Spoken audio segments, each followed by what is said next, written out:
सुनिए, अब है चैप्टर सेकंड आपका संस्कृत का आलस कथा। कौन कथा? आलस। आलस जानते हैं ना, सबसे बड़ा क्या है? बीमारी है आज की। अगर आप सुबह सुबह आलस कर लीजिएगा तो आपका पूरा दिन खराब हो जाएगा। और इस पाठ में हमें आलस कथा के बारे में बताया गया कि 3 से 4 मित्र होते हैं। कितने मित्र होते हैं? 3 से 4 मित्र होते हैं। और कोई के नहीं देखते हैं, कोई मित्र जो होता है वो फिर को कटिया खाए वाला होता है। कहीं लंगर चल रहा है तो चल नहीं, खा लेंगे। और वही आलस का सबसे बड़ा क्या है? जड़ है। और धूर्त लोग को पहचान करने का भी कोई न कोई विद्वान के पास ज्ञान है कि हम किसको काट दिए और किसको काट नहीं दिए हैं। और जो व्यक्ति बिना काट के आ गया उसको कैसे पहचाना जाएगा? तो उसको पूछा न जाएगा कि तू कहने से क्या कहेगा? बराती रहने से है तो कहेगा तो बराती चले रहा है तो मर नहीं चल रहा है, तो बराती कहने से आ गया, पकड़ा गया, पकड़ा नहीं जाएगा। तद्भुत लोग को पहचानने का भी यानी कि इसमें बताया गया है तरीका। तो सुनिए, ये है आलस कथा पाठ। और पाठ के बारे में इसमें आज जानकारी लेंगे। कहता है यह पाठ विद्यापति के द्वारा दिया गया है। किसके द्वारा? विद्यापति द्वारा। याद हो गया? आलस कथा कौन दिए? विद्यापति। कहता है ये रचित पुरुष परीक्षा में संकलित आलस कथा से लिया गया है। कोई जगह विद्या जो पति हैं वो एक पुरुष है और वो पुरुष परीक्षा लिए हैं। क्या लिए हैं? परीक्षा। किसका? आलस का। किसका? आलसी का। कहता है कि पुरुष परीक्षा ग्रंथ में मानव के विभिन्न गुण के महत्व का वर्णन किया है। और ये वर्णन संस्कृत भाषा में किया गया है। कौन सी भाषा में? संस्कृत भाषा। कौन सी भाषा में? संस्कृत की भाषा में किया गया है। कहता है कि भाषा में कथा के रूप में कहा गया है कि दोषों को दूर करने के लिए शिक्षा दिया गया है। यानी कि कोई पूछ देगा कि आलस कथा बताइए, दोष को दूर करने के लिए क्या दिया गया है? शिक्षा। क्या दिया गया मिस्टर? शिक्षा। शिक्षा। आपके अंदर जितने भी दोष है, इस दोष को दूर करने का एक ही तरीका है। वो तरीका है आपका क्या है? आपका शिक्षा। क्या है? शिक्षा। शिक्षा। क्या बाबू? शिक्षा। और इसमें कथा का स्वरूप दिया गया है शिक्षा से। कहता है दोष को दूर करने की शिक्षा दी गई है। विद्यापति एक लोकप्रिय मैथिली कवि है। कोई देगा विद्यापति कौन है? एक लोकप्रिय मैथिली कवि। उन कवि मैथिली कवि, उन्होंने अनेक संस्कृत के ग्रंथ को क्या किया है? लिखने का काम किया। प्रस्तुत पाठ में आलस दोष के बारे में बताया गया है और इसे साबित करने के लिए एक व्यंग्यात्मक क्या छोटो व्यंग्यात्मक कथा प्रस्तुत किया गया। वही वहां कहा गया कि नीतिकार लोग आलस को शत्रु का रूप मानते हैं। अब आप नीति बनाइएगा और नीति बनाइएगा आज और करिएगा कल, तो वो आपका शत्रु हो गया। वो आपका क्या हो जाएगा? शत्रु। शत्रु, समझ गए? और आलस से सबसे बड़ा क्या है? शत्रु। क्या है बाबू? शत्रु। कोई पूछेगा आलस सबसे बड़ा दुश्मन आपका कोई है तो कौन है? आलस। आलस। आज जाएंगे ना, चलिए जाओगे तुम नहीं जा पाओगे। आज जाएंगे ना कह दिया तो मतलब जाओगे नहीं, लेकिन बोल दिया आज नहीं जाएंगे तो आप शत्रु को भी काट लीजिए। तो पाठ का हिंदी अर्थ बताया गया। मिथिला में एक वीरेश्वर। कौन? वीरेश्वर नाम का एक मंत्री था। कोई जगह मिथिला के मंत्री का नाम क्या था? वीरेश्वर। क्या नाम है? वीरेश्वर। वह स्वभाव से दानी था। वीरेश्वर आदमी जो थे ना मिथिला के, वो मंत्री थे। और वो मंत्री बहुत ही स्वभाव में क्या था? दानी। मंत्री का मतलब दानी। उसका स्वभाव एकदम जनता के प्रति एकदम मोहित। और वही कौन था? वीरेश्वर। दयावान था। वह सभी संकटग्रस्त और अनाथों को प्रतिदिन इच्छा अनुसार भोजन कराता था। क्या खाएगा रे? तो आज बाबा पूरी खाए थे मन का, चलो इसको पूरी बना के दो। आज हमें हलवा खाने का मन है, हलवा दो रे। आज हमें पोशाक उजला पहनने का शौक है, उजला पोशाक दो रे। ऐसा ये महामंत्री। कौन? वीरेश्वर। कहाँ के मंत्री? मैथिली। कहाँ का? मैथिली। हाँ, मिथिला का। यानी कि वीरेश्वर एक मंत्री था जो हर गरीब आदमी के इच्छा अनुसार भोजन कराता था। कहता उसी बीच में आलसियों का अन्न और वस्त्र भी देते थे। आलसी लोग को क्या देते थे? दाना और कपड़ा देने का काम करते थे। अब इनको पता चल गया कि 2-4 आदमी क्या घुस गया है और जिस गरीब में आलसी घुस गया है जो पीठ पोकट में खाना चाहता है और खा रहा है। अब ये बात किसको पता चला? मंत्री। किसको? मंत्री को। तथा इस पाठ में कवि उन लोगों पर व्यंग किए हैं जो बिना परिश्रम के जीवन जीने का क्या करते हैं? प्रयास करते हैं। जो बिना परिश्रम के सारा हाथ पैर होते हुए भी अगर किसी के सामने आप भीख मांग रहे हैं तो आप परिश्रम कर रहे हैं। आपका शरीर है, भुजा है, दिमाग है, इसको चलाइए। जितना चलाइएगा उतना कमाइएगा। और इसको आप नहीं चलाइएगा और झुकमुट में कहीं जा करके और बैठ जाइएगा, बाबा के नाम पर दे दोगे, समझ गए? और कहिएगा हमारा हाथ नहीं है बाबा खाने को दे दो, कमाने का। तो ऐसे व्यक्ति के लिए परिश्रम लिए कौन? परीक्षा लिए ईश्वर। बोलिए। कहता है जीवन जीने का प्रयास करते हैं जिसकी स्थिति खराब होती है। अरे वो मांग रहा है कोई बात नहीं है, लेकिन जिसका हाथ पैर सही है और वो झूठ का मांग रहा है वो तो गलत बात है बाबू। उसमें सबसे प्रथम आलसियों को बताया है कि जो कुछ नहीं कर सकता है, जठर ग्रंथि से जलते हुए आग भी कुछ नहीं करता। कहता है जो व्यक्ति कुछ नहीं कर सकता वो यानी कि आग भी ओकरा कुछ नहीं करेगा। बैठा है कोई फर्क पड़ेगा? कहता है आलसी को भूख से पेट जल रहा है, उसके बाद भी आलसी लोग खाना बना ले तो यह संभव है। कहता आप आलसी हैं, खाना कोई के कहोगे बना लो ना, पेट भूख लगल है लेकिन पेट के वो बेचारा मार ले है चूहा के, लेकिन खाना नहीं बना रहा, वो आदमी आलसी। वो आदमी क्या है? आलसी। उसके बाद भी आलसी लोग खाना बना ले तो असंभव है। कहता है तब आलसी लोगों के लाभ सुनकर वहाँ तुंद बढ़ाने वाले जमा हो गए। अब आलसी में क्या आ जाएगा? झुटमुट में आलसी लोग आ गए और आलसी के ग्रुप में शामिल हो गया और वो खाना खाएगा फ्री पॉकेट में तो तुंदे न बढ़ा लेगा, मतलब पेट को क्या करेगा? फुला लेगा खा खा कर, और खा खा कर फुला लेगा तो पूरी आलसी हो गया। क्या हो गया? वो पूरी तरह से आलसी होगा जिसमें सभी लोग सुख सुविधा से जीवन का यापन करना चाहते हैं, बिना मेहनत किए अपनी जातियों के सुख को देकर कौन जंतु नहीं दौड़ता? अगर आपको सुख मिले तो आप काहे के लिए पढ़िएगा जी? पढ़ पाइएगा? आपको घर में पूरा सारे सुख सुविधा दे दे तो आप बाहर क्यों निकलिएगा? निकलना पसंद करिएगा? नहीं। तो यही बताया गया है इसमें कि जब सुख सुविधा सारा मिल ही जाएगा, आपको खाना बनल बनावल मिल ही जाएगा तो कौन भाई परिश्रम करेगा? कोई परिश्रम करना चाहेगा? नहीं। तो सारे लोग तो आलसी हो जाए। जैसे पहले के लोग देखिए आलसी नहीं थे, आज जितना सुख सुविधा बढ़ रहा है उतना आलसी है। जाओ ना ठीक कर दो ना, मशीन में से कर दो, जाओ हाथ नहीं लगाना, मशीन से कर दो। जाओ ना पढ़ना है, अरे नहीं लिखो, क्या तो यूट्यूब पर से देख लेंगे ना। आलसी और आलसी कुछ करे पाएगा?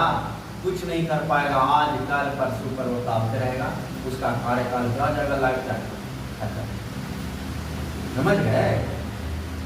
कहता है जाति के सुख को देकर के कौन जंतु नहीं दौड़ता है? बताइए आपका जात अगर सारा सुख में है, सारा एकदम निपुण है, तो कोई आपके प्रति दौड़ेगा? कोई नहीं दौड़ेगा। कहता उसके बाद आलसियों को सुख को देकर धूर्त लोग भी बनावटी आलस दिखाकर भोजन ग्रहण करने लगे। अब इसमें शामिल हो गया 4 आदमी बनावटी आलसी। कौन? बनावटी की। चलो ना वहाँ पे ईश्वर राजा क्या करता है? रोज खाना देता है फ्री पॉकेट में और मन पसंदीदा खाना मिलता है। कि चारों आलस बन करके, धूर्त बन के, मूर्ख बन करके, मूर्ख बना करके क्या हो जाता है? टीम में घुस जाता है। इसके बाद आलसियों पर अत्याधिक धन खर्चे को देकर सेवकों के द्वारा आपस में विचार किया गया। अब पैसा ज्यादा से ज्यादा मंत्री के खर्चा रहा है तो सेवक देखेगा ना कि हम खाना खिला रहे हैं, फिर हम सब निकम्मा है या सब कम्मा वाला आदमी देखेगा ना बाबू। जैसे गार्जियन थोड़ा पैसा दे रहा है महीना पे तो देखेगा ना कि हमारा लड़का सामने पढ़ता है कि नहीं पढ़ता है। अगर नहीं पढ़ रहा है गार्जियन के सामने तो कहेगा नहीं तो तू होमवर्क बनाता ही नहीं, तो तू एक मतलब बदमाशी करता है, नहीं पढ़ते हो। लेकिन शाम में रोज बैठ के पढ़ोगे गार्जियन के सामने तो कहेगा ना कि बाबू कॉपी उपी है कि कॉपी उपी जो पैसा दे, कहेंगे कि नहीं कहेंगे? और आप पढ़वे नहीं करिएगा तो गार्जियन क्या कहेगा? बताइए। कुछ कहेगा? कहेगा बाबू सब छोड़ छाड़ के और चलो हमारा खातिर टिफिन ले लो और चलो काम करते हैं, हम भी कमाएंगे तुम भी कमाना। तो ये चीज हो जाएगा ना। आलसी का पहचान करने का एक तरीका निकाला सेवक कि जितने भी टीम में आलसी लोग हैं उनको पहचान कैसे करना है। सब टीम बनाया, सारे लोग बात विचार किया। तो एक रूम था, सब खाना खा के ना रूम में बैठ जाता, सब जा करके रूम में बैठ गया। चारों दोस्त भी क्या हो गया, आलसी का टीम। उसके घर कमरे में आग लगा दिया सेवक, आग लग गया, पूरा घर जल गया, लेकिन आलसी लोग बाहर नहीं निकले, जल के भस्म हो जाते, इतना आलसी था। लेकिन उस आदमी को थोड़ा सा भी आग से बाहर नहीं निकल पाया। तब धूर्त आदमियों को पहचान कर लिया गया कि यही चारों क्या है, आलसी। उसको बाल पकड़ के क्या किया गया, रूम से निकाला गया। इतना आलस था उसमें, समझ गए। आलसी होते हैं ना, तो आलसी पर धन खर्च करना बेकार मान गया सेवक। और इसका पहचान कैसे किया बाबू, आग लगाकर। क्या लगाकर, आग लगाकर। या हम लोग की लापरवाही है, तब उन्होंने सोचा कि आलसी व्यक्तियों की परीक्षा लिया जाए। ऐसे विचार कर आलसियों के निवास घर में सेवक ने आग लगा दिया।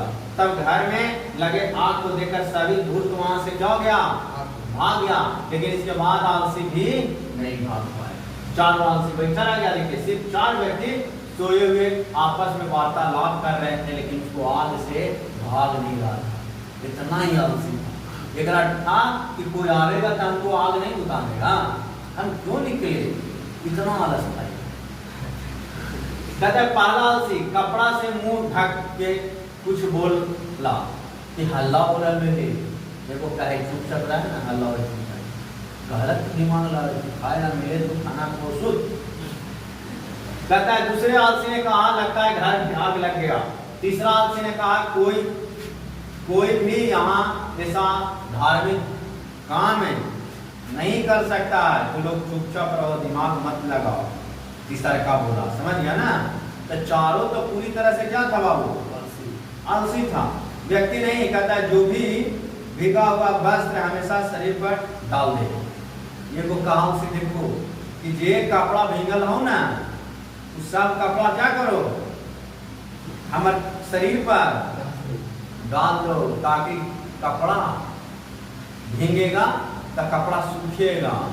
समझ रहे ना बात के, कपड़ा सूख जाएगा लेकिन हम लोग जल नहीं पाएंगे। कहता है अरे बाचाल तुम लोग कितना बोलते हो, चुपचाप सो जाओ। देखो बोल रहा है बड़ी बोलता। कहता है तब इन चारों के इस प्रकार के वार्तालाप को सुनकर और आग उनके ऊपर गिर जाएगा। कहता है ऐसा देखकर सेवकों ने हत्या के डर से चारों को केस खींच कर, मतलब उसे बाल पकड़ के क्या किया, निकाला। उसके बाद उन्हें देखकर सेवक ने कहा कि स्त्रियों का गति या रक्षक पति होता है, और तो हनी तो पूरी तरह से खत्म कर दिया है रक्षक वाला काम। कहता है उसी प्रकार बच्चे का रक्षक माँ होती है, लेकिन आलसियों का रक्षक दयावान पुरुष के अलावा संसार में और कोई नहीं हो सकता। उसके बाद चारों आलसियों को पहले से भी अधिक वस्तु मंत्री ने दिलाया और सभी को क्या कर दिया, विदा कर दिया, तू जा कमा और खा। आलसियों की पहचान कैसे किया गया, आग लगाकर। पहला आलसी क्या करता है, हल्ला हो रहा है। दूसरा आलसी कहता है चुप। तीसरा आदमी कहता है जितना भीगर कपड़ा है सब डाल दो। और चौथा क्या करता है, चौथा कहता है आग के गोला गिर रहा है, सब मुंह ढक के सूख। तब क्या किया गया, आलसियों की पहचान किया गया। आलसी का इस दुनिया में कोई है तो वो कौन है, दयावान व्यक्ति। कौन है, दयावान। और यही है विश्वेश्वर के राजा, समझ गया ना। यही उनका फोटो देख लीजिए, कहीं हो सकता है बेचारे मिल जाए। मिलेंगे तो प्रणाम जरूर करना, क्योंकि ये दयावान है। क्या है, समझ गए ना।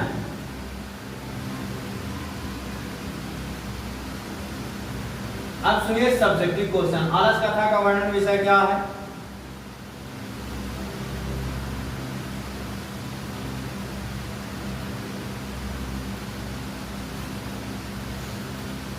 सुनिए। आलस कथा विषय का वर्णन। आलस कथा पाठ का मुख्य जो है ना वर्णन, वो विषय आलस्य का दुष्परिणाम है। कहता है यह पाठ हमें शिक्षा देता है कि आलस्य एक बहुत बड़ा बीमारी है। आलस सबसे बड़ा बीमारी, अगर किसी व्यक्ति में आलस समाहित हो जाता है तो जीते जी व्यक्ति क्या हो जाता है, बेकार हो जाता है, मर जाता है। आलस सबसे बड़ा क्या है, बीमारी। तो आलस हम सभी को पूरे काम में नहीं करना। चारों आलसियों से संवाद अपने शब्दों में लिखे। कहता है जब आलस तथा आलसशाला में आग लगा दी गई तो चारों आलसियों आपस में क्या कर रहे थे, बात कर रहे थे। कोई कह रहा था कि चुप हो जाओ, हल्ला हो रहा है। कोई कहता था कि कपड़ा डाल दो, है ना, भीगा हुआ। कोई कहता था आग में गोला गिर रहा है, मुंह ढक के क्या करो, सूझ जाओ। तो ऐसे चारों लोग क्या कर रहे थे, आपस में बात कर रहे थे। लेकिन दयावान जो व्यक्ति था, सेवक था, वो क्या किया, आलसियों को बाल पकड़कर बाहर निकाला और उसे कुछ दान दिया और अपने यानी कि राज्य से क्या किया, उसको बाहर निकाल दिया। कोई दिक्कत? आलस कथा में आग क्यों लगाई गई? तो आलसियों की पहचान करने कि कौन व्यक्ति क्या है, धूर्त है। उस धूर्त की पहचान करने के लिए आग लगाया गया था आलसशाला। कोई दिक्कत? याद हुआ? आगे सुनिए। तो बहुत मनी आलसियों लोग घुस गया था, जिसकी पहचान करने के लिए, परीक्षा लेने के लिए आग लगा दी गई थी। आलसशाला में के कर्मियों ने आलसियों की परीक्षा क्यों लिया? तो बहुत मनी अन्य क्या हो रहे थे, खर्च बढ़ रहा था, जिसके कारण उनको पता हो गया कि ये टीम में आलस्य भी क्या हो गए हैं, कुछ धूर्त लोग पहुंच गए हैं, जो फालतू में क्या कर रहे हैं, खा रहे हैं, जिनके हाथ पैर सारा क्या है, चिपटा, और तोंद को क्या कर रहे हैं, बढ़ा रहे हैं। इस तोंद को कमाने के लिए आलसियों को क्या किया, परीक्षा ली। कौन? सेवक। कोई दिक्कत? आगे कहता है